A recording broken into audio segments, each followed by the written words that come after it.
Hi everyone, Armand, Pires, Medway Superintendent of Schools here. And Gabby Abrams, Assistant Superintendent for the Medway Public Schools. I'd like to begin by hoping that your family is well and that you're finding some sense of normalcy in what is a really different kind of time. We have been working incredibly hard to try to ensure that we continue to meet the needs of our students in what I would share is probably the most challenging professional experiences of my career. As I communicated last week, we've been busy putting together a remote learning plan, which comes after guidance from the Department of Elementary and Secondary Education about how we can shift learning to make it more meaningful during the period of closure. We believe that this plan, which will be implemented beginning next week on April 13th, will be able to carry us through should there be an extension of the closure of schools.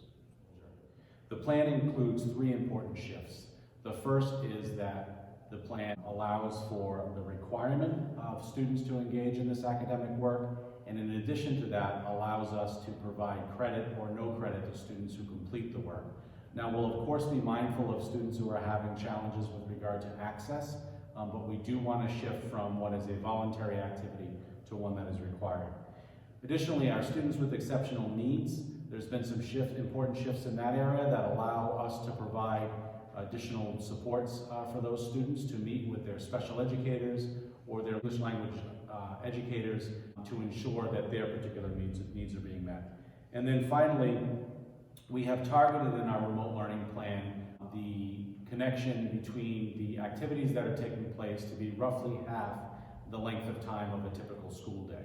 And Ms. Abrams, our Assistant Superintendent for Curriculum and Teaching, is here to talk more about that.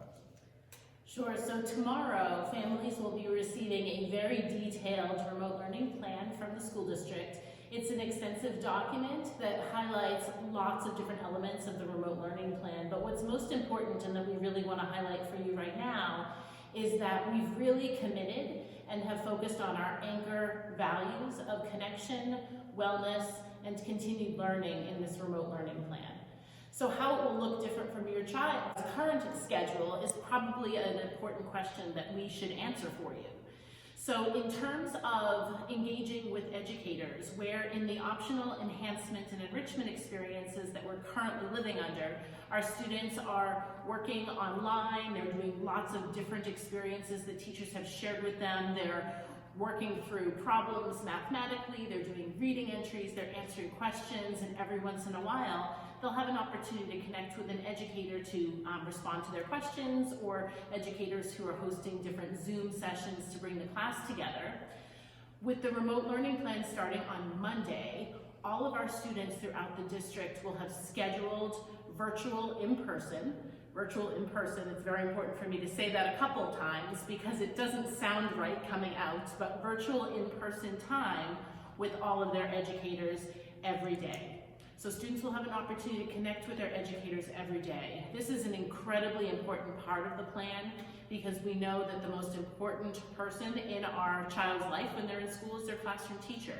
And we know that our educators are missing their students, they're missing time with their students. So next week, on Monday, our students will have an opportunity to re-engage with their educators in a more formal way during a scheduled time. And again, as Dr. Pires noted, these details will be communicated by building principals. But what you need to know as families is that the remote learning plan will include an opportunity for students to engage in virtual in-person times every day. And whether that's for a small group reading assessment, or whether that's for morning meeting, or whether that's for an anatomy and physiology class, it'll be an opportunity for our educators and our students to reunite, to continue to connect with one another, to continue to support their wellness, and to their learning.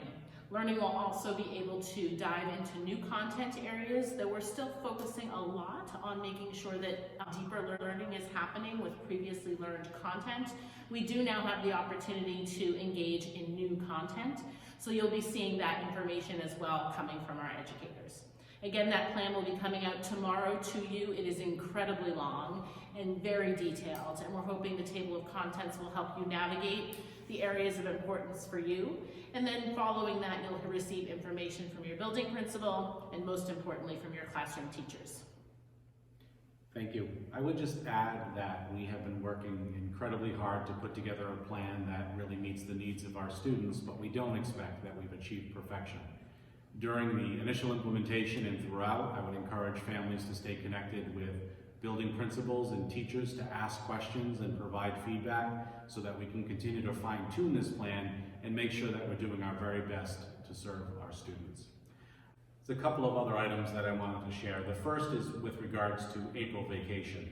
There's been some updated guidance from the Department of Elementary and Secondary Education that has indicated that if we continue remote learning in lieu of April vacation, as you may know, is scheduled from April 21st through April 24th. That's Tuesday, Wednesday, Thursday, Friday. If we conduct remote learning instead of observing April vacation, it will allow us to move our last day of school from June 25th to June 19th.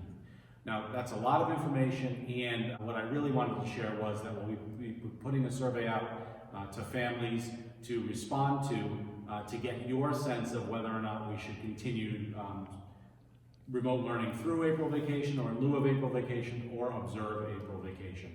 That survey is expected to be sent out sometime later today or tomorrow, so be on the lookout for that.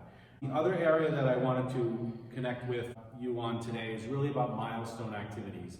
Each year of school is critically important to our learners. Each year of school has these wonderful culminating events, whether that be move-up ceremonies or graduations, whether that be proms, as well as some other really important milestone activities. We are very aware that our students will really feel like the school year hasn't concluded unless we've engaged in some of those activities. We've started to put together plans now that will allow us to move those later in the school year with the hope that we return to school in person.